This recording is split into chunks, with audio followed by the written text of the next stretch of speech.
عبدالعزیز بن ابی حازم نے بیان کیا، ان سے ان کے باپ نے اور ان سے سہل رضی اللہ عنہ نے کہ ایک عورت نبی کریم صلی اللہ علیہ وسلم کی خدمت میں ایک بنی ہوئی حاشیہ دار چادر آپ کے لیے تحفہ لائی۔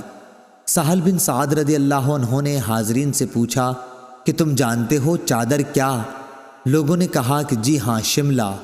سہل رضی اللہ عنہ نے کہا کہ ہاں شملہ، تم نے ٹھیک بتایا۔ خیر، اس عورت نے کہا کہ میں نے اپنے ہاتھ سے اسے بنا ہے اور آپ صلی اللہ علیہ وسلم کو پہنانے کے لیے لائی ہوں۔ نبی کریم صلی اللہ علیہ وسلم نے وہ کپڑا قبول کیا۔ آپ صلی اللہ علیہ وسلم کو اس کی اس وقت ضرورت بھی تھی، پھر اسے ازار کے طور پر باندھ کر آپ صلی اللہ علیہ وسلم باہر تشریف لائے تو ایک صاحب عبد الرحمن بن عوف رضی اللہ عنہ نے کہا کہ یہ تو بڑی اچھی چادر ہے، یہ آپ صلی اللہ علیہ وسلم مجھے پہنا دیجئے۔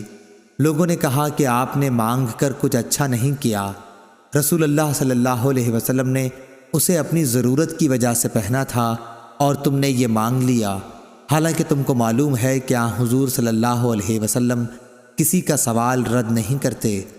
عبد الرحمن بن عوف رضی اللہ عنہ نے جواب دیا کہ خدا کی قسم، میں نے اپنے پہننے کے لیے آپ صلی اللہ علیہ وسلم سے یہ چادر نہیں مانگی تھی، بلکہ میں اسے اپنا کفن بناؤں گا۔